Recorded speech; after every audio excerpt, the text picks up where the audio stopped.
What's going on? And welcome back to another video about fat loss in menopause.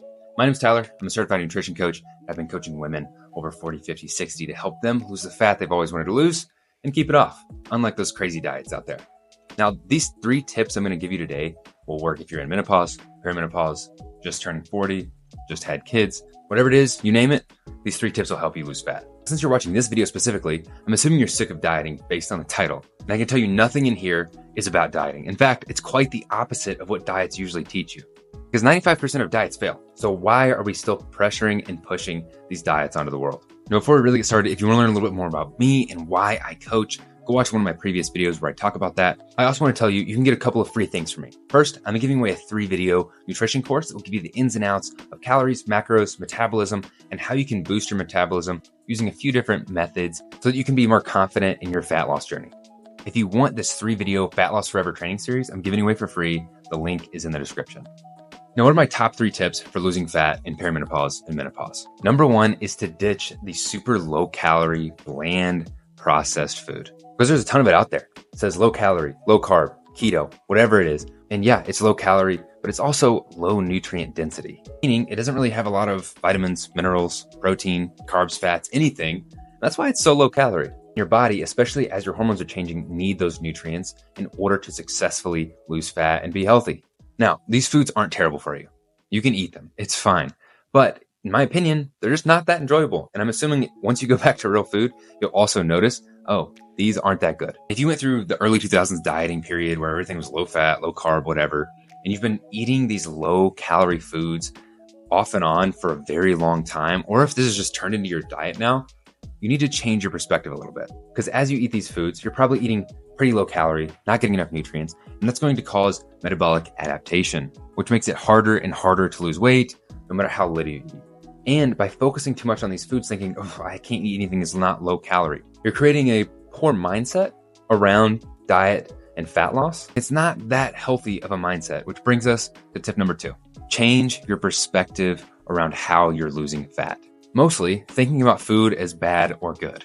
Now listen, there are foods that are worse for you. There are foods that are better for you. Every single person on earth knows that. But by thinking of things as bad or good, you start to associate yourself as whenever you eat that bad food, you're a bad person. And you may not think about that on a conscious level, but it is coming through subconsciously. That's why you feel so bad whenever you have that cookie or piece of cake that you know it's not as good for you as the broccoli or meat. But it's fine. It is totally fine to eat that piece of cake. And you need to change your perspective to understand that.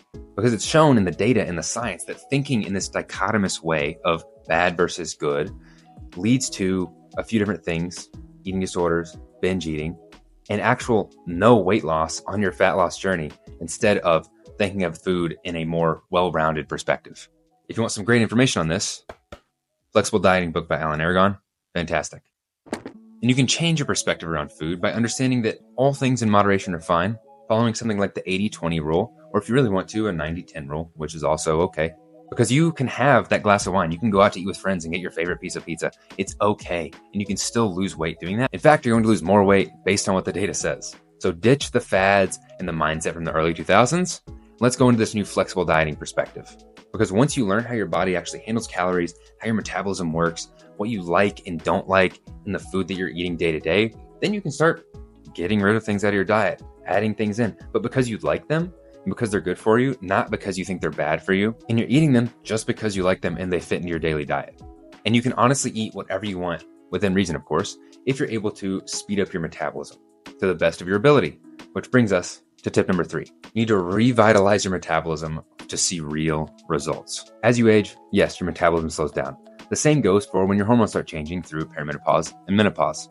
So if you just decide to jump into a diet without going through this metabolism revitalization, bringing it back to the power that it actually holds, you're probably not going to see the success that you want to see. But it's not a lost cause, and you can speed it up, and it's probably not going to be as hard as you think. There are a few basic habits that you need to follow in order to see a faster metabolism. Now, I'm going to give you the 3 most basic habits. There's a lot more because your metabolism, person to person, is a lot more nuanced. You can break a lot more things down, and food affects you in different ways than other people. But the 3 basics I'm going to cover right now. Number 1 is eat enough protein. I talk about this all the time. Now, I'm not going to give you a large synopsis on this because I have a video where I talk specifically about protein, how much you need, and what it does for your body.